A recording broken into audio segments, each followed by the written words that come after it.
Excellent. Let me just say yes, got it. Cool, right, so thank you, Sam, and hello, everybody, and thank you for joining us this evening. I'm not sure how many of you were at Sarah's talk this morning. I absolutely enjoyed it so much that I wish I could have taken the day off researching, but I couldn't. I've had guests with me all week, so I've had to unfortunately go out for another Sunday dinner, but I've coped, so don't worry. I've wanted to talk about a different side of body snatching today and take things from a different angle. I want to take you on a tour instead of perhaps some of Britain's finest body snatching sites. We'll be looking at examples that are mainly in Scotland, not just because this was where most body snatching relics have survived. Sarah was saying this morning that you can't really see any evidence of body snatching prevention in London or in the south. You'll get your watchtowers, etc. But mainly when we think of body snatching prevention, it's straight up into Scotland. I don't know why, actually. So if anybody does have any hints or clues on that, do let me know, because that is an angle that I'd like to look at. But we will be dipping our toes a little bit into England, but for the most part, we're looking at sites that help to supply a steady stream of cadavers to the anatomy schools of Edinburgh, Glasgow, and more predominantly Aberdeen. And we're going to be exploring Mort's houses in the Highlands, caged Lairs in Glasgow, and Malt Stones in Aberdeenshire. And you're going to be listening to just a few body snatching tales along the way. Now, I'm not sure how far our audience reaches this evening, excuse me, and for the benefits of those who are maybe catching up later on the recording, I wanted to show you an extremely simple map of where we're going to be looking tonight. You'll see the areas that we're focusing on are all near major medical schools or medical areas. So we have Aberdeen on the east coast there. And then to the west are the anatomy schools of Glasgow, and then finally coming back into Scotland's capital, Edinburgh. Now, we're looking predominantly around Aberdeenshire area tonight, mainly because that's where most of the best examples have survived. And if you do have the chance to get up to Aberdeenshire, some of you probably already live up there, but the examples that we'll see are just out of this world. I'm not going to ignore better examples elsewhere on our travels, however, and I'll also be telling you the name of the churches, or it'll be up on the slide. So if you do want to take notes, or if you miss it, just drop me a message and I can tell you where to go, but have a pen and paper ready if you want to go exploring next weekend. Now, I know Sarah covered some of this morning, but just in case some of you are on it, and just to give us a bit more of a flavour and to get us started, if you're not familiar with the reasons that body snatching developed, I want to start with a very brief and potted overview, really, of why body snatching happened in the first place, what actually caused this drive and the demand for cadavers, and what brought about the rise of the professional resurrection man.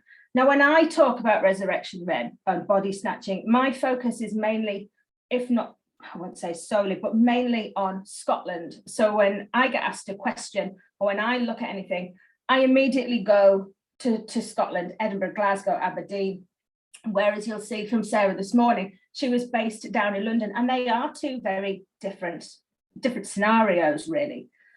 But we'll have a quick look as to why it happened, just in case you're not familiar. Now, the number of legally available cadavers available to the teaching schools and hospitals of England and Scotland in the late 18th century isn't meeting demand.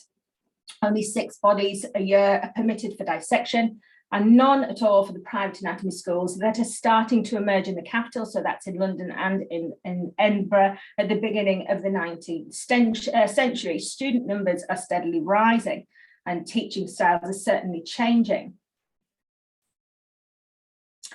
Anatomy lectures are traditionally taught using wet or dry specimens in jars, or by using wax anatomical models. If you want really good anatomical models to keep coming up in your Twitter feed, Anatomical Cat, the Human Remains Conservator at Surgeon Hall, she tweets some fabulous pictures. It's really one of her areas of speciality. But you can see just the style and the detail on some of these models that were used. I always have one kind of bit of an issue with them. Certainly what would have happened if all the students were touching them, would they have started to melt? I mean, you know, what happens in the summer months? How were these things, how reliable were these things? But the students relied on them quite a lot. They either looked at things like this, or they were in an anatomy theatre with a central dissecting table in the middle where the cadaver would have been, and the demonstrator would have pointed out key parts of the human body while the surgeon is dictating from his notes. Now, by the turn of the century, a new style of teaching is emerging, and this style is promising students a cadaver of their own, rather than relying on body parts or just a visual from about, a few meters away. The body parts could have been pulled out of brine, maybe reworked by countless students beforehand. Now, this new method is known as the Paris Manor or Paris method, and it's introduced by William Hunter of Great Windmill Street in London. And he said he promised a cadaver for each student, and the students started to respond in their droves. There's only one flaw with this, as we have seen earlier this morning, and that's the number of legally available cadavers. Even after the 1752 Murder Act has added dissection as part of the punishment to those convicted of murder, numbers aren't really, don't really change. I think quoted is added like something like 13 cadavers to the extremely shortfall that we already have here. Certainly exceeds student numbers that are wanting to get their hands on an actual corpse to learn dissection and the workings of the human body. Now, in the early days of body snatching, the students and anatomists were the body snatchers themselves. They would have gone out, demands or is still manageable. So students would have gone out, gosh, there's a great case in Bristol actually where students are about to study the head, and they go into the Morthouse connected to Bristol Infirmary, and they steal the head, and they literally are just cutting off the head there. I think this is 1780s off the top of my head. But the students are supplying the lecture material at that time. In Glasgow, actually, students could pay for their course fees in cadavers. There's a fantastic tale, and I hope I don't come to it later. I don't think I do, but of two students. Now, this is a tale that a lot of things that I start to research, you see similar stories pop up in different types, in different villages. So everybody has a little claim to it. So you're not really sure where it originated from. People have a little twist on it, and you think, well, okay, and you try and chase the story for hard evidence, and you just can't find any. But one of my favourite stories to come out of Glasgow is in Newton Mearns, I think, or Mearns. I'm terrible at names. But two student body snatchers set off, and they were trying to get a cadaver for their lecture the next day. Rocked up to Newton Mearns and stole a cadaver, and they knew they had to go through the toll gate or toll booth at Gorbals on their way into Glasgow. And so they had an old suit in the back of their gig or in their cart, and they dressed the cadaver up in it. And they proceeded to sit it on the front seat with them, on the front bench with them, and they propped it up with between them two students, and they held it up, and they're trotting along.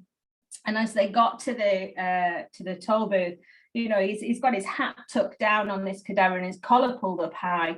And the man at the toll booth said, you know, he doesn't look very well, and said, oh well, you know, he's not really. We're running home and getting him to his bed. And they literally did pay the money, and he said, you know, drive cannily home, lads, drive cannily home. And that's you see that story. I know of at least 3 different versions of it, if not more. It's the same as when the students shot at a noise in one of the churchyards one night, and they thought they made a hit after they were being chased, and they thought they'd killed one of the parishioners, one of the men on the watch, and it turns out that they'd killed the parish pig.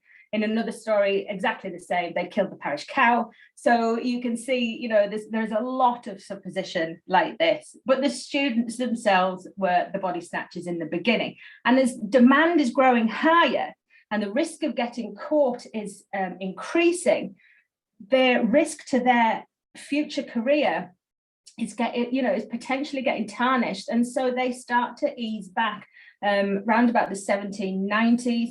And they start to pay people to go and do the body snatching for them. And this is when the professional resurrection men start to appear on the scene.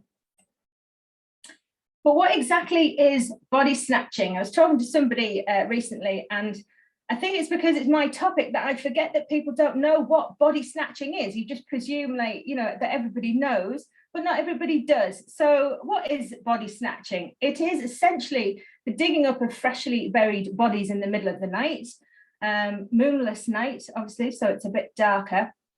Now we say the middle of the night. I've not actually seen any that go out in the middle of the night. It's usually kind of early morning. It's around 4 o'clock maybe that they start to head out. And then they steal these and they sell their bodies to the surgeons so that they in turn can then teach their students human anatomy and also to develop their own knowledge and understanding of the craft. Now, it's certainly a lucrative trade by the turn of the century. And Sarah put some fantastic figures up this morning. So if you are interested in the price of a cadaver, I recommend that you go and catch up with that lecture once it's online. But the things, as the body snatchers called the cadaver by the 1790s, could fetch about 2 guineas and a crown for an adult corpse, with children being sold at around 6 shillings a foot. That's about equivalent of £180 today for an adult, about £23 per foot for a child. Now, as demand grew and as the century is actually wearing on, so around 1801, the prices increased and an adult corpse could earn a body snatcher around £4, 4 shillings. So around £200 in today's money.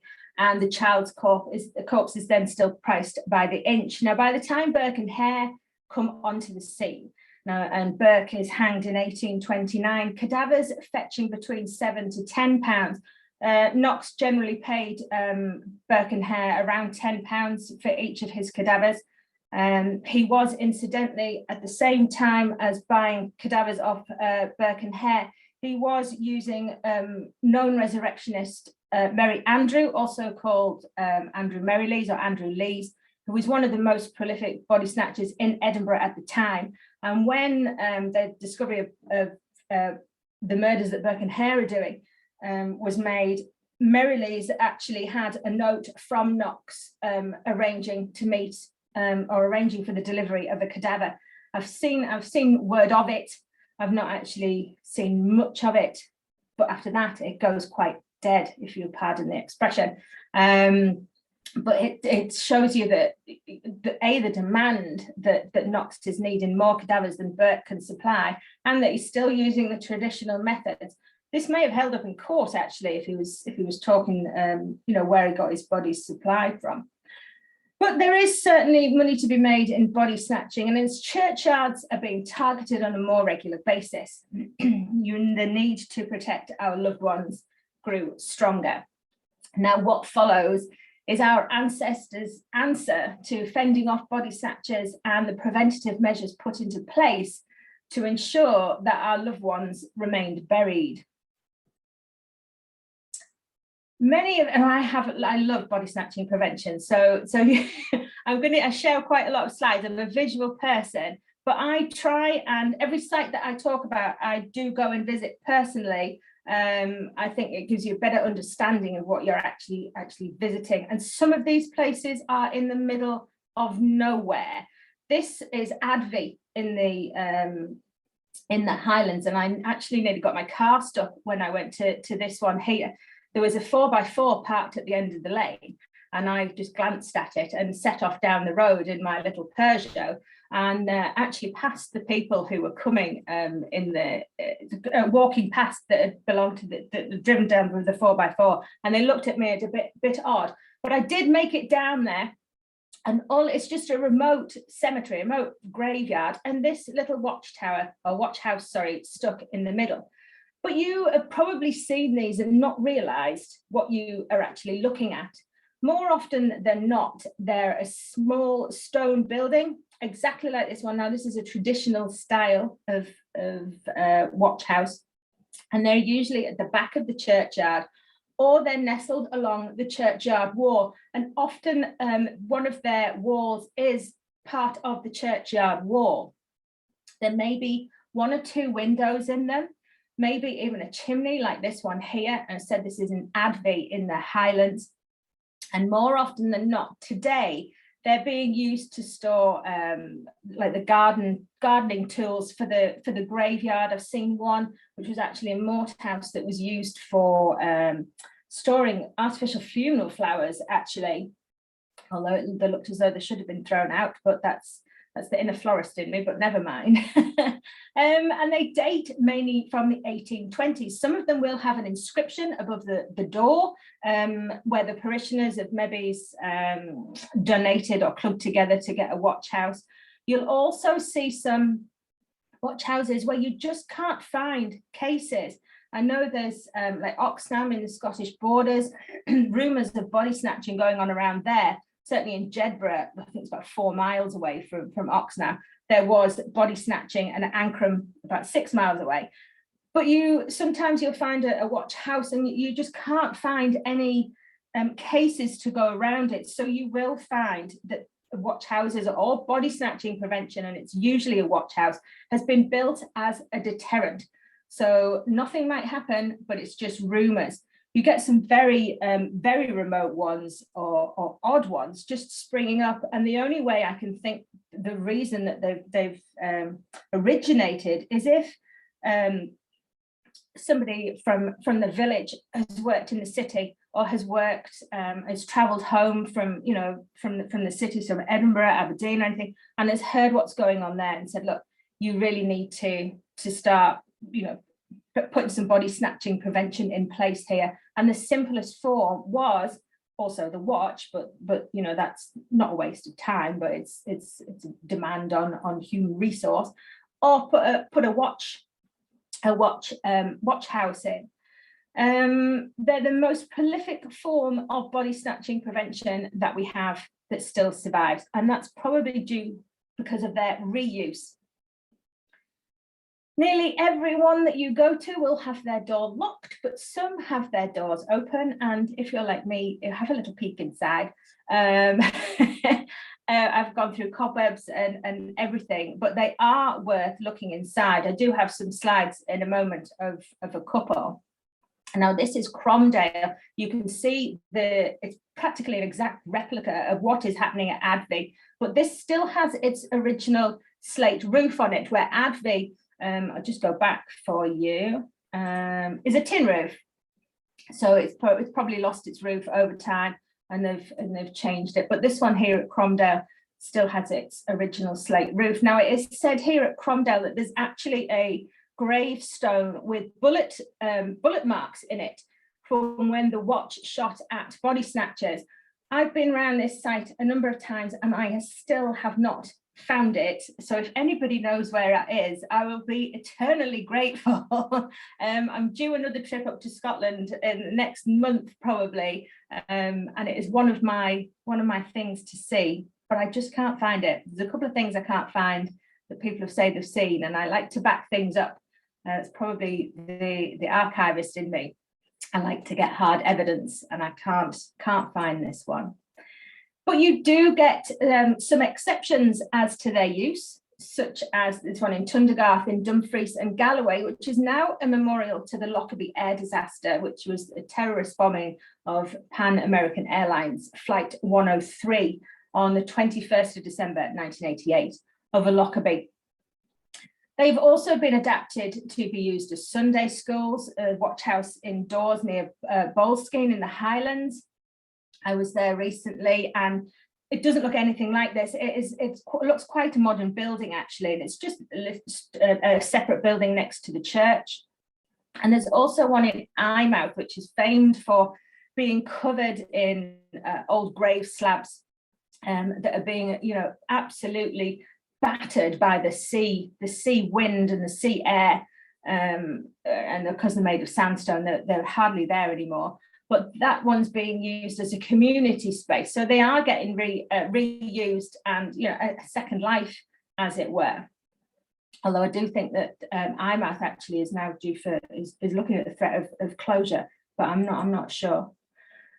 Now, watchtowers also come in a variety of shapes and sizes. These two are probably two of my favourites, and they're quite small ones and diminutive in relation to some of the others that you'll see around Edinburgh. But these, or certainly the one on the left, is the site of our first story, and one which I love sharing, and that's from a humorous story which happened in 1829 in Eckford, which is in the Scottish borders.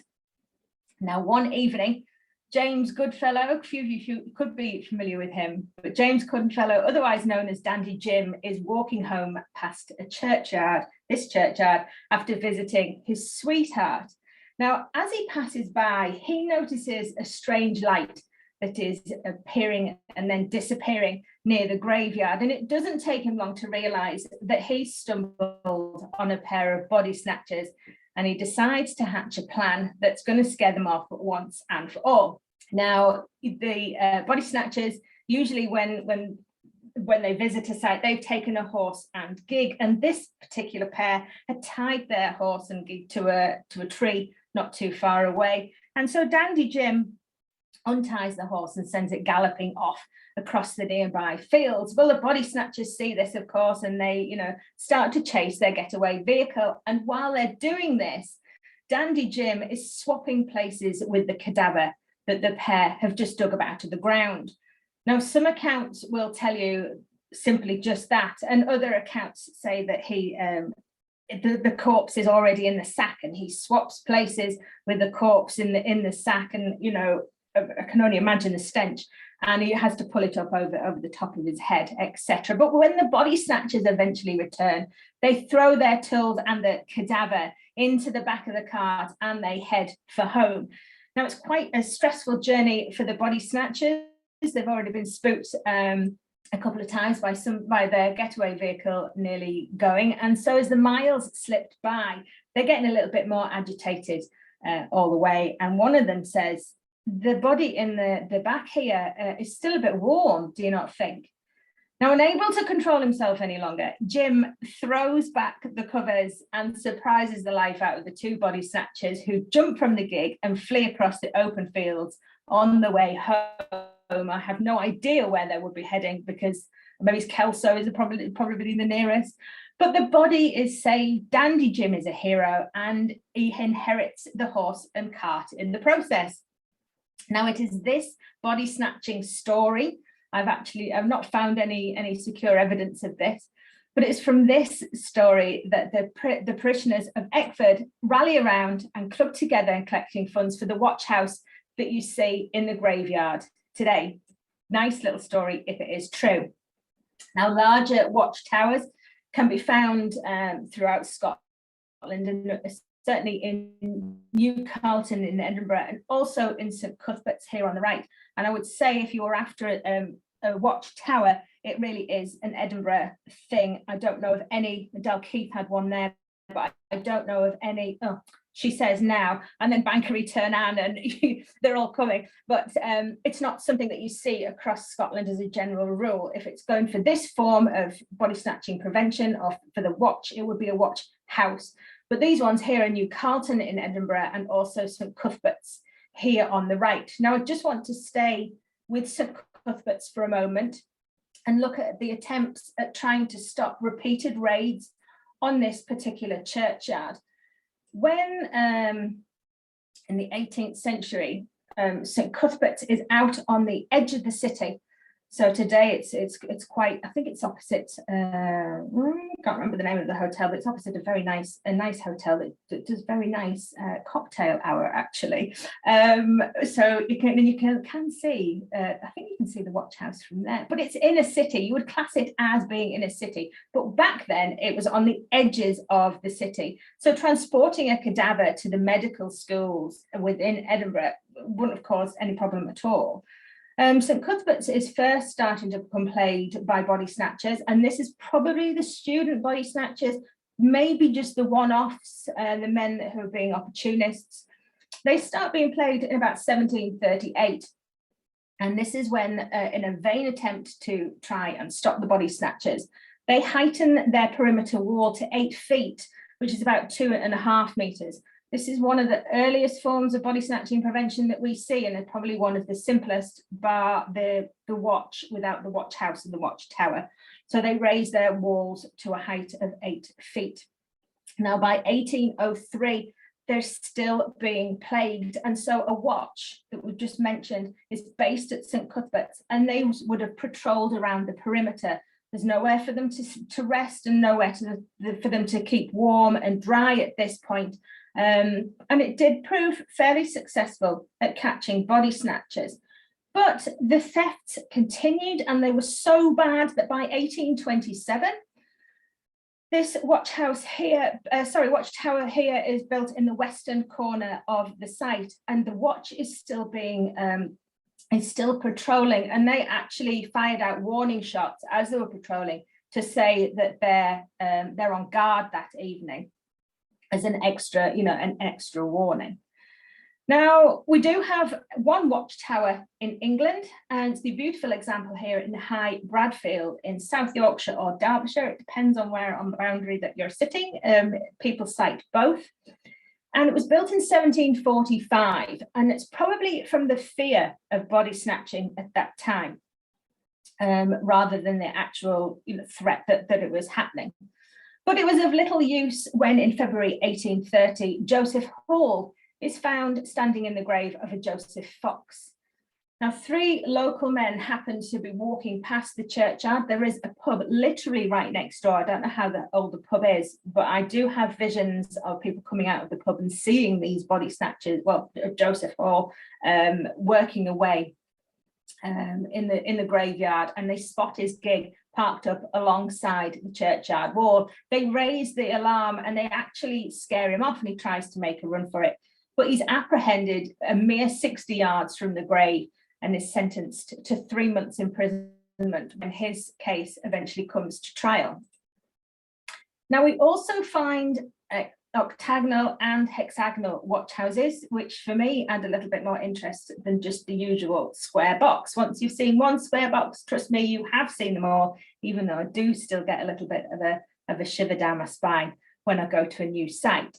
These 2 examples are Cooper Angus in Perthinkin Ross and Eden Killy in the Highlands. Now, Eden Killy is a stunning, stunning example, which we're going to see in a minute. But you can see that the windows on both of the watch houses would have had a clear view across the fields and across the churchyard there. Certainly Cooper Angus even now has a clear view across the fields, where Eden Killy, as you'll see in a second, is built into the churchyard wall, and that is now facing into a private garden. So we're gonna, we'll have a look, and it's all bricked up. Now, bricked up to maintain privacy, obviously. Now inside, this is inside Eden Killy. I've tried to, that's a bit random, but I've tried to put it all together so you can have a bit of a look from the hexagonal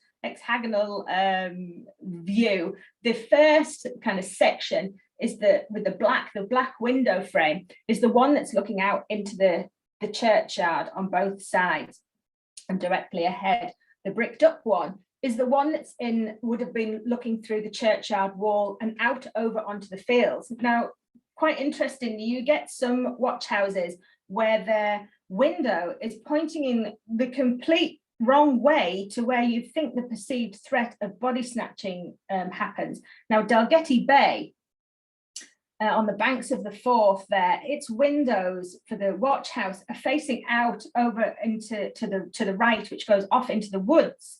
Now, the threat for the body snatchers there actually came from over the Firth of Forth, where the corrupt sextons would signal to the body snatchers and even anatomists on the banks opposite when a cadaver was ready. So that's where a lot of them would have come that way.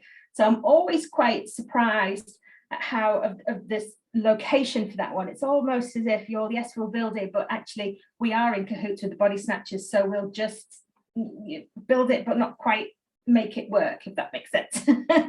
And it's tucked back. It's beautiful. If you ever get to see, it's another typical design, and you'll see Symington, I think, has one as well. Very, very. It looks a bit like a Monopoly, little wee Monopoly house. It's very cute.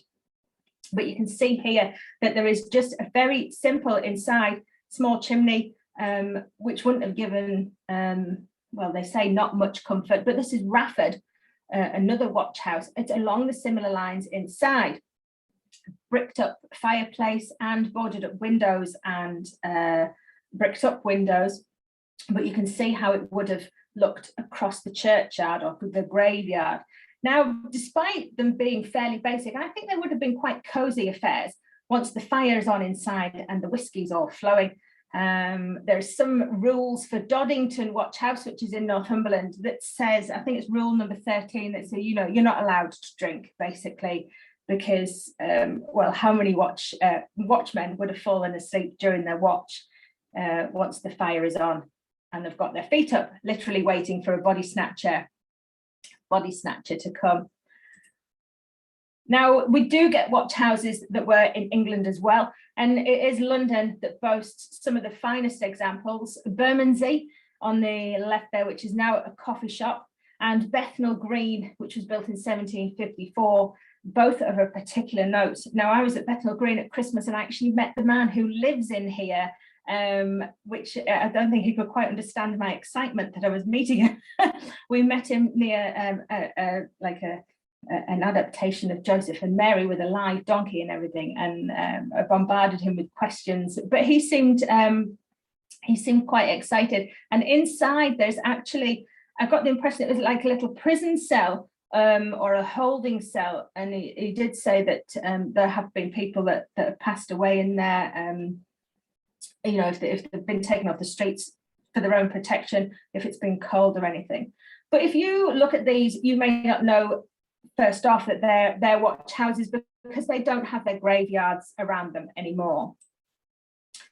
Further elsewhere in England, we also have watch houses or watch huts, and these are at Thomas A. Becket in Warblington in Hampshire, and they date from around 1828.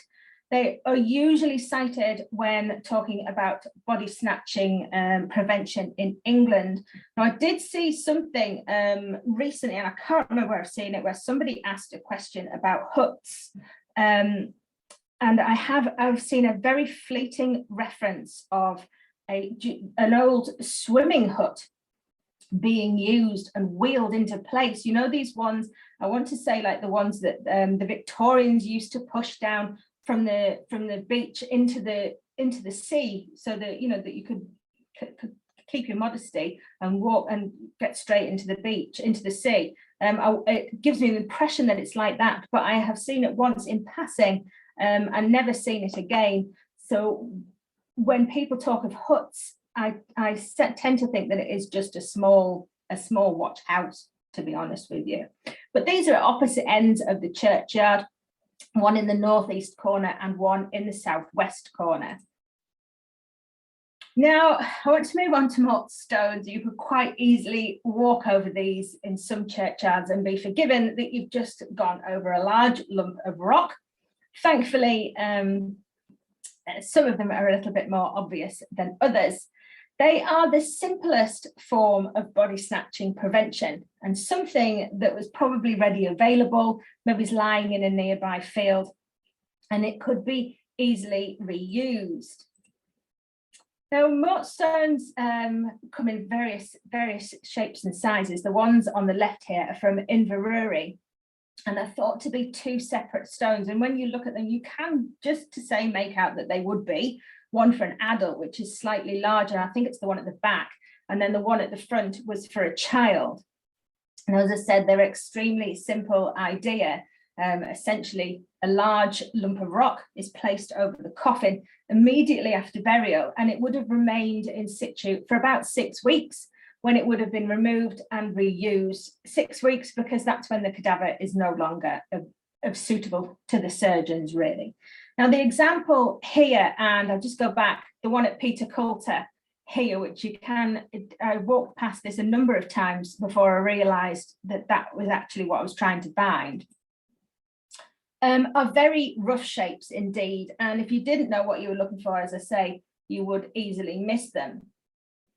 Now, the site at Peter Coulter, I just want to stay there for a moment, because it lies right on the banks of the River Dee, and it's said that 50 years after the passing of the Anatomy Act, so in 1882, a group of medical students from the University of Aberdeen wanted to mark the anniversary of the passing of the Anatomy Act, and they actually rowed up the Dee from the university, entered the churchyard, and stole a cadaver.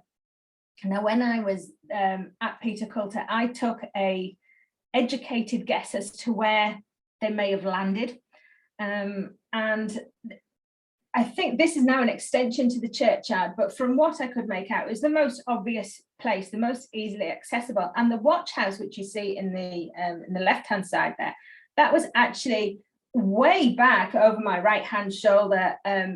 Didn't have a clear view at all, so it would have been useless on this occasion, and the students would probably have entered the churchyard unchallenged. You have to remember at this date that the watch has probably stopped meeting the threat of body snatching. Although it's not disappeared, it's certainly abated by then, and so this whole episode was probably a complete surprise to the parishioners when they found out about it. Now, in contrast to the rough-hewn stones that we've just seen dotted throughout Scotland's churchyards, there's some Malt Stones that have a bit more definition to them. Now, this is a great example, and it's an absolute stonker of a size. This one is at Gullen in East Lothian, and it casts a little bit more of an idea as to the usage of a Malt Stone. It's snapped into 3 purely because it's shifted on the ground, but you can see how it would have been put into place. There are 6 metal like handles, I suppose, inserted into the top of this Malt Stone, and they would have put Mortsafe tackle, which we'll see in a moment, or wood through the handles and carried it that way. Absolute ton of weight, so you could see how it would have acted as a deterrent. There's no body snatcher that's going to move that.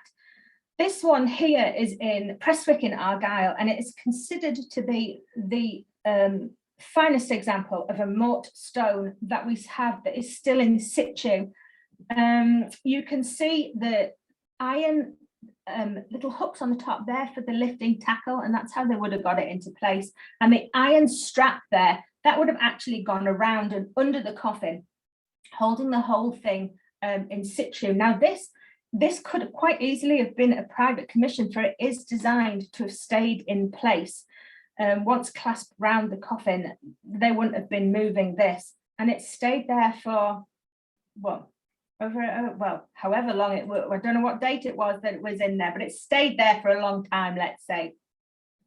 Now, it wasn't long before the resurrection men figured out a way to access the cadavers beneath these lumps of rock. Access would have been quite simple, and they would have dug down either at the head ends or the foot end, or even at the sides, and just undermined the Malt Stone itself, broken into the coffin and pulled the body out that way. And it's not long before the authorities realised what on earth was going on. And so they started to adapt the Malt Stone, and this is where Aberdeenshire Mortsafes come into their own, because you can clearly see, now that you know the beginnings of the Mortsafe, you can clearly see how it's been adapted. They adapt the Malt Stone to one of the most recognisable forms of body snatching prevention that we know, and it starts to appear on the scene probably around 1816. They're made by the local blacksmith. There's no set pattern to them. There's no set shape or certainly size, because they do come in all different shapes and sizes, and they cost anything from up to £5, so around £280 in today's money. The same price, strangely enough, as a cadaver at some point. Now, these two here are in Alloway Old Kirk, and these are the tops of Mortsafes. You'll see in the next slide a different style, but these would have had a very basic base as well, and would have been clamped together. Now, we can say for certainty that Mortsafes are a Scottish invention, and as I said, the number of different designs have appeared over the years. It's either an iron frame, like the one that we've just seen at Alloway, or this one here, which is at Bolton in East Lothian. And this, again, some of the Mortsafes that have survived, a lot were melted down during the scrap metal drives of World War II, but the ones that have survived, some of them are absolutely outstanding. And Bolton here in East Lothian is certainly no exception. This is the top that you're looking at. And again, it would have clamped around the coffin. These iron rods, there's 28 in total, and these would have been driven through, I don't know if you can see on the slide there, the holes. These would have been driven through the holes and then fitted or tightened round with bespoke nuts, which you can see in the extreme left picture. Now, I think there's about 3 or 4 different styles of this, like round ones, square ones, triangular ones, which you can see the bespoke spanner in the middle there. And these spanner, this just added an extra level of security. There's also what we call the Iron Coffin or the Iron Over Coffin, which we'll see in a moment in Aberfoyle. Oh, which is just one of my absolute favourites. I could go on about that one forever, but I won't. Let's just go. This one here is from Ayr, the Old Kirk in Ayr, and this one actually has the date on it, which says 1816, and it also has the beautiful Mortsafe written across the top. Now, what you're looking at here is the upper, which is the bit that has Mortsafe written on it, and the lower bit. You can see how plain the lower bit is, and when we talk about the one at Alloway and the one at Bolton, the base would have been similar to these. And in this base here, you can see the holes where the iron rods would have driven down. Let's have a look. Now, by the mid-1850s, we're seeing articles in newspapers where Mortsafe societies are being disbanded. So the way that these people would have used these Mortsafes is the parish would have bought some, and the ones that we see that have survived in graveyards and churchyards today are the ones that the parishes have bought. So they would have, I know Struther, I think, as over in Fife has got about 7 or 8 on its books. People would have paid into a Mortsafe society. They would have paid weekly subscription, the one-off joining fee, then a weekly subscription of just a couple of pence. And then when the time came that they needed to use it, they would have got 6 weeks use out of it. Don't know what would have happened if there's a couple of people that have joined the Mortsafe Society and a couple of people died at the same time. There is one parish, and I can't remember its name, but they have a few Mortsafes and they share them with the neighbouring parish. So there is an understanding there, but who got first dibs, as it were, I do not know. But by the 1850s, you start seeing information in the newspapers where the Mortsafe Society is disbanded and these things are being sold off. The body snatching threat, or the perceived threat, is starting to lift from the community. Now, I just spoke earlier about the solid iron over coffin, and I just want to take a bit of a look here. And from this image, you can see that it's completely different to the cage-like or frames, iron frames that we saw earlier. These are in Aberfoyle in Stirlingshire, and they are some of the finest examples that are still at the graveyard itself. You've also got Collington in Edinburgh. And there's a fabulous one, although it's not in situ, at the Museum of Scotland in Edinburgh itself. Now you can see here just the thickness of the handles. These things are, I think they're over a ton in weight, if I remember rightly. I actually laid on the floor and had a look underneath this one, sad as I am, and there's nothing under there, I can tell you now, to save you the bother. But you can see how the sheer weight of these things is acting as a deterrent. Other styles can be seen here. This is curtain in Durris in Aberdeenshire, where again it is just a basic iron sheath. Now this one here was incidentally found used as a cattle trough for water, and it was found shoved between the hedge between two fields. It's a fantastic study. I'll try and put a link I'll certainly tweet it, and it's certainly on my website as I've been talking about these things. But there's a fantastic study done in 1912 by Ritchie, who goes around Aberdeenshire just collating all the information of the Mortsafes and the body snatching prevention that is survived. And at the Wellcome collection, there's some great pictures of this still in situ. Now, this particular Mortsafe has an exact, I don't want to say replica because it's not a replica, but there's another example, let's say, at Bankery Devonick, which is just outside Aberdeenshire. And whether or not it's been made by the same blacksmith, or it's been, one of them has already been seen, and that's where the blacksmith got their influence from, I don't know, but put them together and you would think they were a pair, really. How did they get them into place? Well, it's not an easy matter. One of the major deterrents of the Mortsafes themselves is the sheer weight of them, and they needed specialist equipment in order to do this. Now, they used what was called Mortsafe tackle, which is essentially a tripod that would have, you remember those hooks and little iron bars that we saw on the Malt Stones earlier? These would have literally hooked onto these and moved them around the graveyard. There would have been a number of chains coming from a central pivot, as you see in the black and white picture.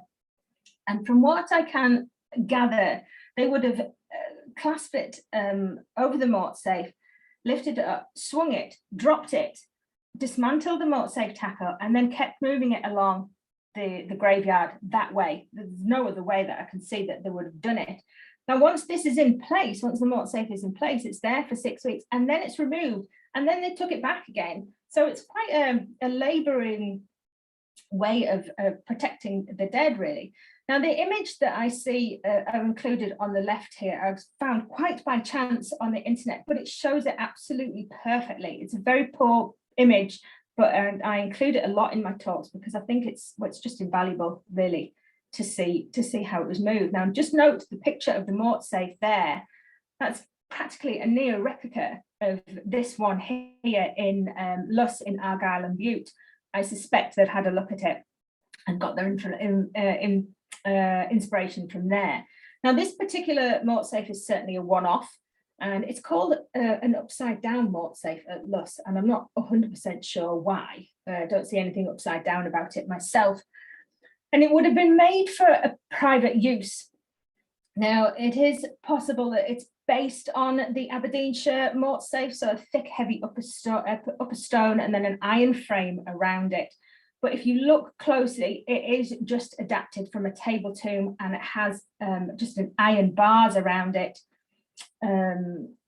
Whether it did anything of any use, I'm uncertain. I don't even know what date it goes from, whether it fits in with the date of the tombstone, I'm not sure.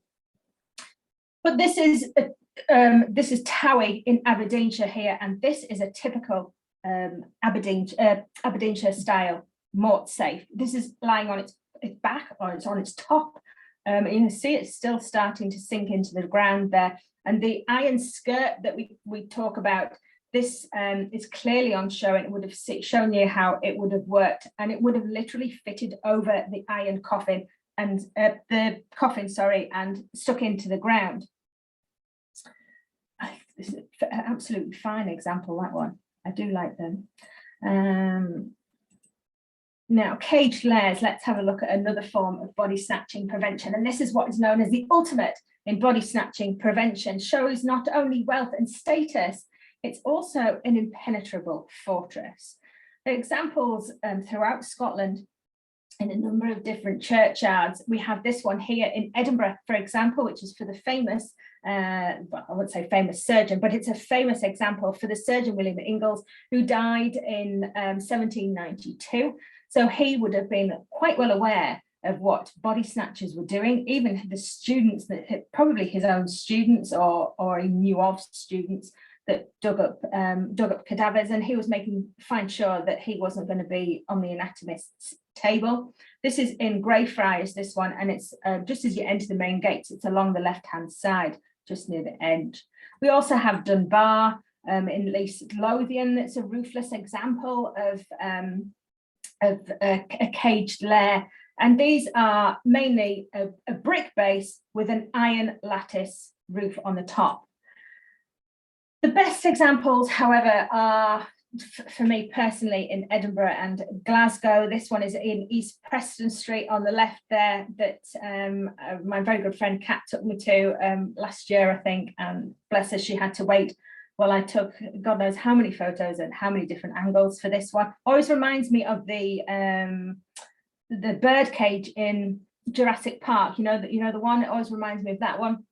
We also have one in Old Carlton, and these two are probably the most stunning examples in Edinburgh itself.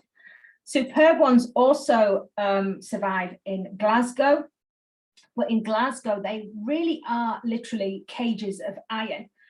Along the perimeter wall at Glasgow Cathedral lie a number of caged lairs. Now, these would have been privately owned. You certainly don't get caged lair societies. These are for the rich and the elite of our of society, really. Now, incidentally, if you can't make it to Glasgow, I would just nip onto Google Maps, because you can get into Glasgow Cathedral and you can actually walk into this one here, which is fabulous. It's quite a weird feeling, but if you want a bit of an explore, well, you know, you're waiting for the bus or whatever, I do recommend it, because it's quite exciting.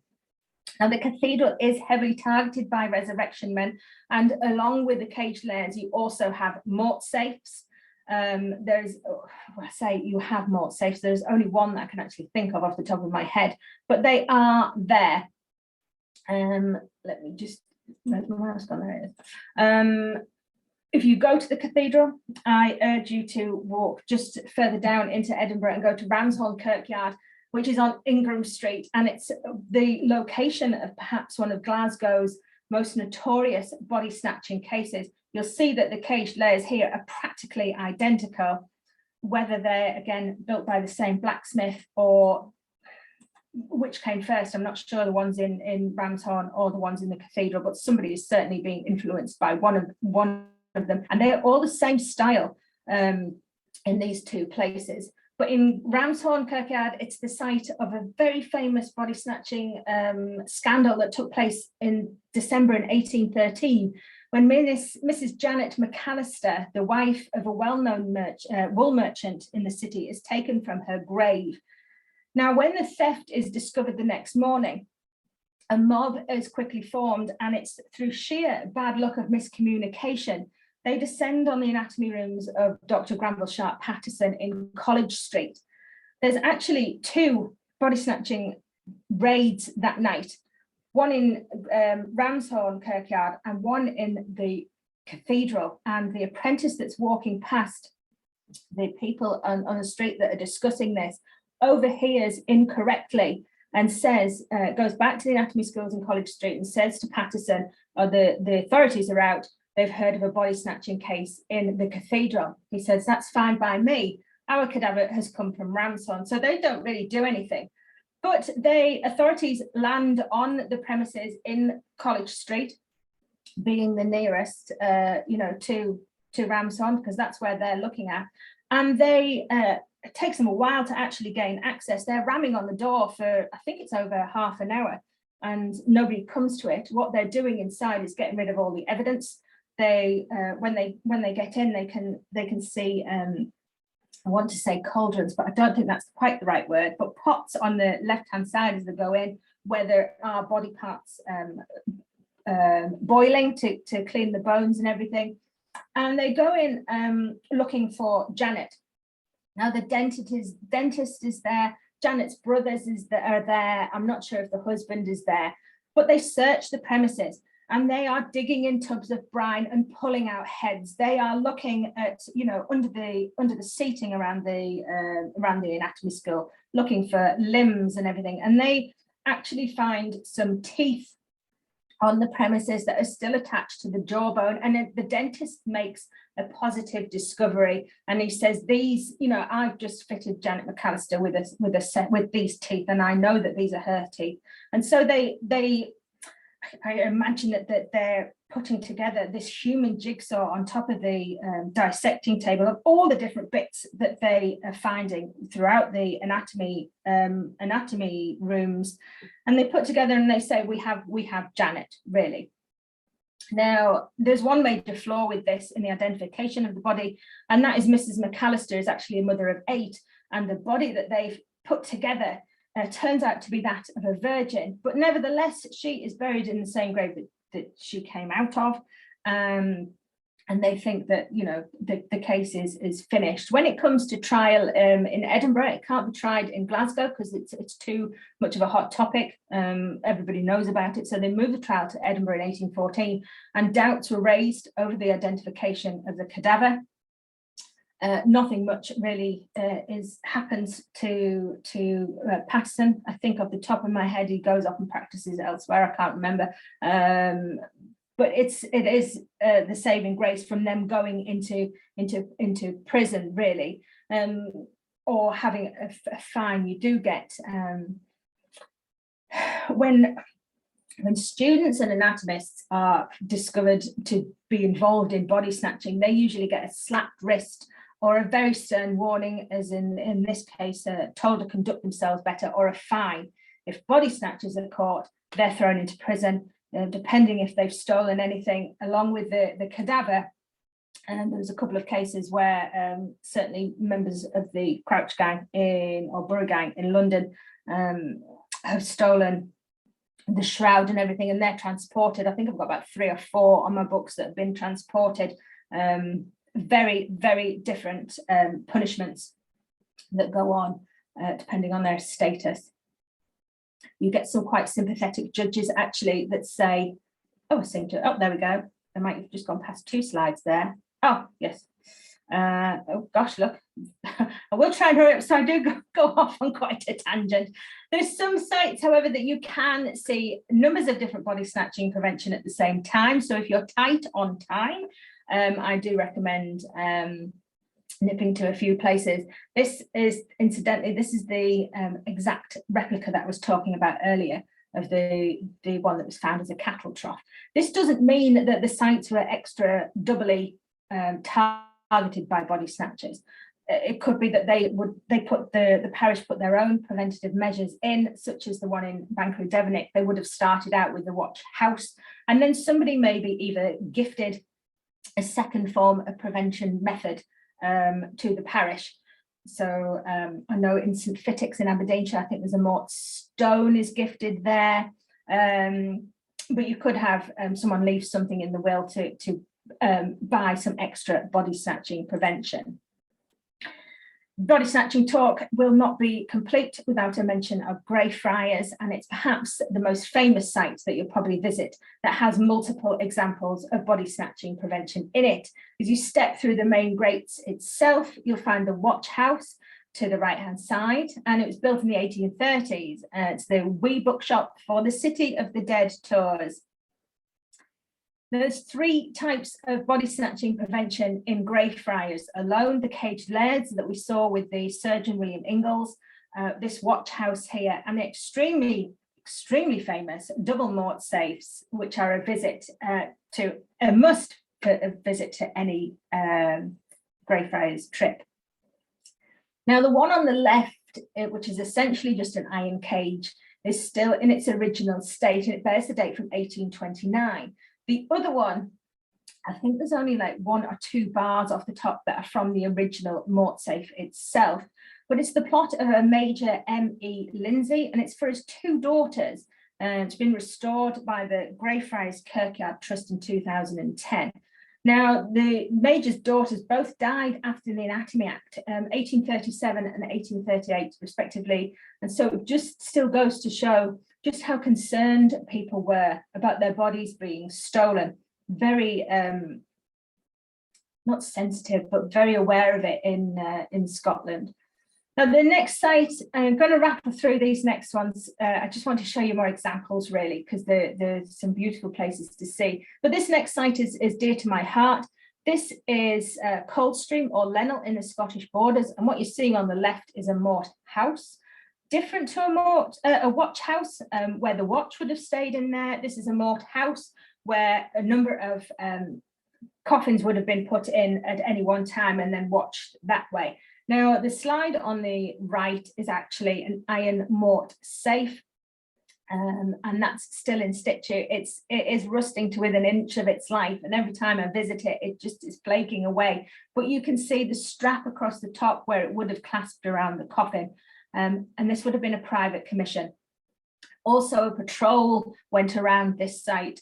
Again, I've not found any actual body snatching examples from this particular graveyard, but because of the prevention that's there,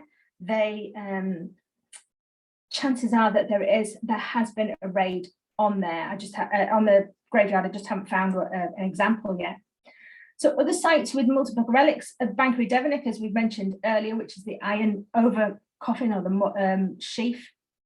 And then there's the twin sentry boxes at Fenwick in Ayrshire, one at each entry point to the graveyard there. And there's also, incidentally, a dilapidated caged lair in Fenwick. Whether it's still there or not, I do not know. And then this little watch house in Fort Teviot is also a Malt Stone there.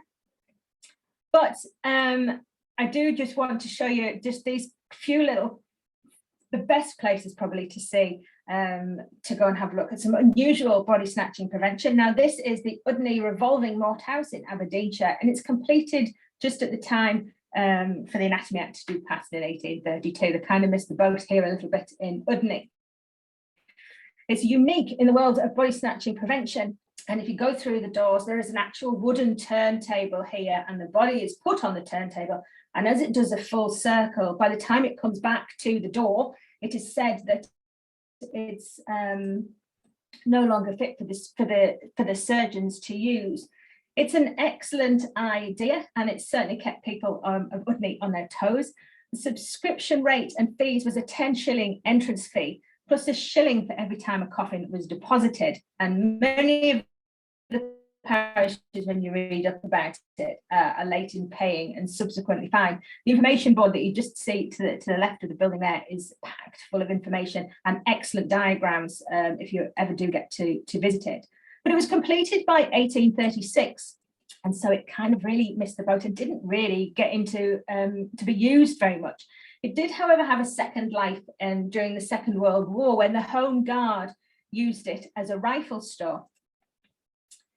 Now, this is the site of the first real recorded body snatching case that we have in Edinburgh from 1742, and this is Old Pentland in Midlothian. And it's just literally as you enter the gates on the left-hand side. Typical example of a watch house with a slate roof. You can see the similarity in design from Crom Dagger and Udly from earlier on, and it's the site where Gaston Johnson, 9-year-old Gaston Johnson, is stolen from his grave, and he is actually found tucked under the arm of a gardener called John Samuel, who's in the resurrection business, as he enters the city gates into Edinburgh. Now, Samuel is actually banished from Scotland for 7 years because of this. I've not found him come back in again, actually. I do have one body snatcher in Essex who was transported for 7 years, and nearly to the day he's back in Essex, about 15 miles further down the road, body snatching again, and it's not long before he's up on in front of the authorities, but on an act of vagrancy this time. Now, as you walk into the parish church at Logierate, these are some very, very famous examples. And this is a little trio of Mortsafes, again in the caged, the iron cage style. And this is thought to be two adults and the child corpse, their child Mortsafe there. It's quite a moving sight if you see it. Oh, sorry, beg pardon. These are a private commission. I think they've been moved. Don't think they were in the original place. But here also you have a Malt Stone that is still in situ. You can just see the little iron bars. You've got a quick peek of some of my favourite, absolute favourite body snatching prevention. This is my last slide, so I will be finishing up, but I couldn't help but share these with you. These are typical iron Mortsafes from Aberdeenshire, the thick granite slab at the top and the iron skirt, exactly like the ones that we saw from Towie that was lying on its back there. And these would have been pushed in about a foot and a half into the ground as another form of body snatching prevention. You can see them here sitting next to the Fraser Mausoleum just on the site there. They do actually dominate the site. I think they've got something to do with Castle Fraser up there, but you can see the iron skirt. And the lifting hooks for this are actually underneath the stone slab to keep with the aesthetics. And the rabbits had certainly been digging the really deep holes underneath. I had a bit of a peek. I was going to put my hand down, but I didn't dare risk anything. But if you do go up, and if you only have the one place to visit, and a body snatching tour, as you do, I recommend it's got to be Cluny in Aberdeenshire. And that is it. That's your potted history of body snatching prevention. We haven't touched on coffin collars, cemetery guns, the exploding bits of gunpowder that's added to graves by people who are a little bit jittery themselves, quicklime, anything else, you name it. If they could stop a body snatcher, they would. But I hope you've enjoyed it, and I would love to answer some questions if you have any.